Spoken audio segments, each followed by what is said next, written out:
തന്റെ കൗമാരം പൂർത്തിയാക്കുന്നതിന് മുമ്പ് അതിലേക്ക് കാലെടുത്ത് വെച്ച് സക്കരിയ എന്ന നെല്ലിക്കായെ പോലെയാണ് കാണുന്ന സക്കരിയാക്കായെ താൻ ചെയ്ത തെറ്റെന്തെന്ന് പോലും അറിയാതെ മുഴുവൻ മനുഷ്യാവകാശവും ലംഘിച്ചുകൊണ്ട് ജയിലുകളിൽ ഇട്ടിരിക്കുകയാണ്. ഇങ്ങനെ മനുഷ്യാവകാശ ലംഘനത്തിന് വേണ്ടി നാം തെരഞ്ഞെടുപ്പ് ഓരോരുത്തരേക്കും പോകുന്നതിനേക്കാൾ നല്ലത് എനിക്ക് എന്റെ ജീവിതം എടുക്കുകയാണെങ്കിൽ ഞാൻ ജനിച്ച 6-7 മാസമാകുന്നതിന് മുമ്പ് എന്റെ വാപ്പിച്ച് ജയിലുകളിലായി കള്ളക്കേസിൽ പെടുത്തിക്കൊണ്ട്. എന്നെ സംബന്ധിച്ചിടത്തോളം ഞാൻ കാണുന്നത്, ഞാൻ മനസ്സിലാക്കുന്നത്, ഞാൻ പിച്ച വെച്ച് നടന്നത് ജയിലിനുള്ളിലാണ്. എന്റെ വാപ്പിച്ചേക്ക് കാണണമെങ്കിൽ എനിക്ക് രണ്ട് കിടുകൾക്കപ്പുറമല്ലാതെ എനിക്ക് എന്റെ വാപ്പിച്ചയെ കാണാൻ പറ്റിയിരുന്നില്ല.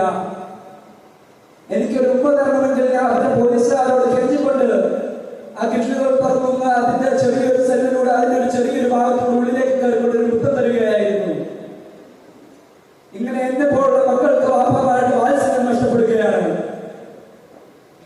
എന്റെ ഉമ്മയെ പോലുള്ളവർക്ക് ഭർത്താവിൽ നിന്ന് കിട്ടേണ്ട, ഭർത്താവിനെ വിശ്വസിച്ചുകൊണ്ട് ഭർത്താവിന്റെ കൂടെ ഇറങ്ങിപ്പോകുന്ന, തന്റെ ജീവിതത്തിലെ കൂട്ടാളിയെ വിശ്വസിച്ചുകൊണ്ട് ഇറങ്ങിപ്പോകുന്ന വ്യക്തിയോടുള്ള അവരുടെ ജീവിതം നഷ്ടപ്പെടുകയാണ്.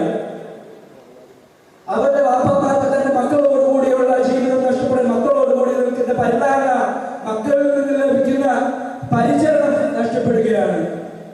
സഹോദരന്മാർക്ക് അവരുടെ ജ്യേഷ്ഠന്റെയോ അന്യന്റെയോ സാമീപ്യം നഷ്ടപ്പെടുകയാണ്. ഉമ്മമാർക്കും അവരുടെ മക്കളുടെ സാമീപ്യം നഷ്ടപ്പെടുകയാണ്. ഇങ്ങനെ ഓരോ തലത്തിൽ നോക്കുകയാണ്. ഒരു മനുഷ്യനെ പിടിച്ചിട്ടിരിക്കുകയാണെങ്കിൽ അനവധി പേരുടെ മനുഷ്യാവകാശം ലംഘിക്കപ്പെടുകയാണ്.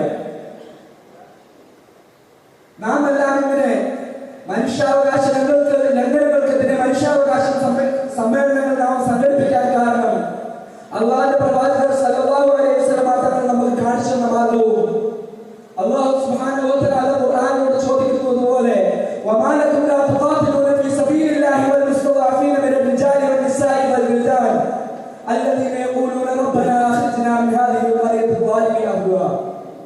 നിങ്ങളിൽപ്പെട്ട